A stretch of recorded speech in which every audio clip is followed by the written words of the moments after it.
Okay, picture this. It's 1978, and you find yourself with the investigators standing outside a normal-looking house in the suburbs. Yeah. The smell is intense, so awful it makes you uneasy. This isn't just any crime scene. This is a house of horrors. Right. And the guy who lived there, the one who owned this house, he was known for hosting barbecues, always laughing. Mm-hmm. And get this, he had this alter ego, Pogo the Clown. Wow. Yeah, this is the really unsettling story of John Wayne Gacy. We're going deep into the mind of a killer, trying to understand how a regular guy, an average American man, could become such a predator. Right. Yeah. What gets me is Gacy wasn't some, creepy loner. Right. He was actually the opposite. Successful contractor, involved in local politics, even dressed up like a clown for kids' parties. That's what's so disturbing. Exactly. It's almost impossible to believe. It is. And that's exactly what we're going to uncover in this deep dive. We've got court documents, psych evaluations, even letters Gacy wrote himself. And what we see is this scary picture of a man who just wanted to be accepted. And that need, that all goes back to a very messed up childhood. For sure. His relationship with his dad is key here. Yeah. His dad, an alcoholic, World War I vet, incredibly abusive, physically and emotionally. He just never let up on Gacy, putting him down, making fun of his goals, even accusing him of being, queer, which is, well, tragic when you think about Gacy's own struggles with his sexuality later on. It's like a textbook case of the abused becoming the abuser. Right. But what really gets me is how this need for approval, this thing stemming from his dad always rejecting him, how that might have shown up later in his life. That's the big question, isn't it? Yeah. It's like he was overcompensating for this deep insecurity, Yeah. creating this whole persona of the perfect citizen, the successful businessman, the life of the party. And then there's the whole killer clown thing. What was that about? Just a way to trick victims or something more? Now, this is where it gets interesting. Okay. Some theories say that by becoming this clown, which you think of as innocent and fun, Yeah. Gacy was doing this twisted psychological projection thing, like a way to separate from the darkness inside him. You mean he's trying to convince himself and everyone else that he's this, fun-loving, harmless guy, Exactly. all while at the same time committing these awful crimes? It's a classic example of that double life we often see in these cases. You see someone charming, charismatic, could blend in anywhere.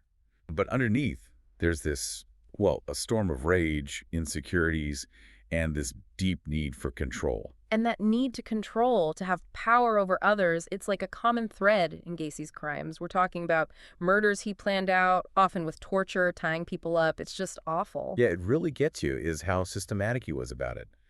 Gacy often targeted teenage boys, young men, promised them work, used his contracting business as a way in. Yeah. He'd get them inside his place.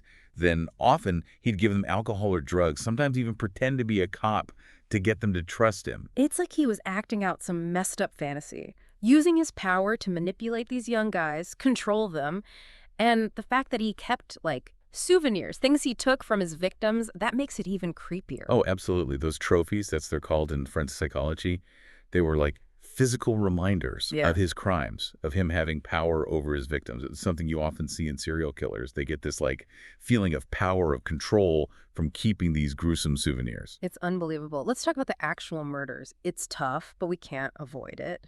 Gacy's go-to method was strangulation, often using a tourniquet or just a rope.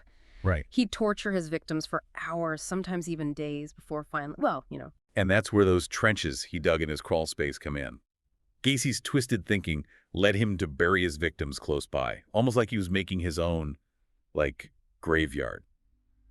It's a scary example of how compartmentalization, being able to separate yourself from the emotional and moral consequences of what you're doing, can go to extremes in some people. It blows my mind.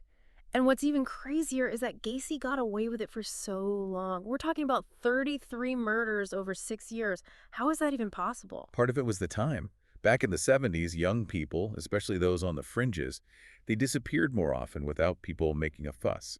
Plus, Gacy, with his good guy image, he was a pro at manipulation.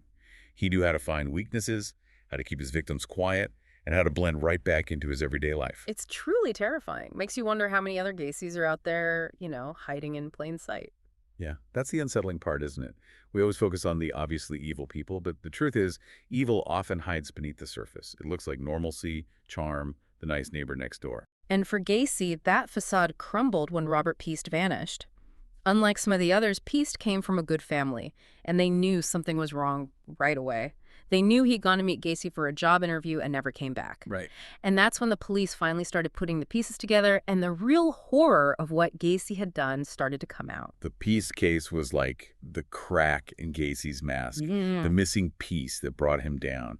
It shows how important the victims' families are, how dedicated the police were, and how they never gave up on justice, even when faced with something so awful. And when the police finally got that search warrant for Gacy's house, well, everything came out. It was awful. It's hard to wrap your head around how much they found. I know. 29 bodies, many decomposed, buried under his house. Oh, God. The smell, they said, it was overpowering. It's unimaginable. All that planning, the digging, the way he tried to hide what he'd done. It's chilling, how much thought went into it. And it wasn't just what they found, like physically. Yeah. Gacy, he kept this detailed record, often writing about his interactions with these guys. He even had receipts for things like rope, duct tape, clothing that matched what some of the missing guys were last seen wearing. Talk about shooting yourself in the foot. It's like he, I don't know, almost wanted to be caught, like he was daring the police to find him. Right. Some people say it was like a subconscious cry for help, Like deep down he knew he was a monster and wanted to be stopped. Yeah. But then again, maybe Gacy was just so arrogant he actually thought he was smarter than everyone else, that he could keep up this act forever. But he couldn't, could he? It all caught up to him eventually, all those victims. And even during his trial, with all the evidence stacked against him, Gacy still said he wasn't involved. Right. That's when he brought out the whole bad Jack thing, claimed it was this other side of him, this dark personality that committed the murders. Oh, right. Trying to play the insanity card. But the jury didn't buy it. No, they didn't. There was just too much evidence. Gacy's attempts to separate himself from what he did, to say he was a victim of his own mind, it didn't work. He was found guilty on all 33 counts, sentenced to death. And in 1994, John Wayne Gacy, the man who used a clown mask and this, fake persona of being normal to fool everyone, he was executed. It gave some closure to the families, I'm sure, but what he did, the horror of it all, it's something that stays with you. It is, and it's really unsettling, Even now, all these years after he's gone, not all the victims have been identified. Some families are still, they're still waiting, still hoping for answers. It reminds you that even when justice is served, some wounds, they never really heal. John Wayne Gacy's story is a look into the darkest parts of humanity. It shows us that evil can be hidden beneath what seems ordinary. It makes you think about the dark potential in anyone, even those who seem normal. And it reminds us to be careful, to trust our instincts, because appearances can be deceiving. Yeah. And maybe even more importantly, it shows us how crucial it is to listen to those who don't have a voice, those who are pushed to the margins, because it's often their stories, their disappearances that expose the cracks in our comfortable reality. That's a good point. So as we try to understand these kinds of complicated cases, it's important to remember the victims, the families, and to never stop fighting for justice. Because sometimes the scariest monsters are the ones hiding in plain sight.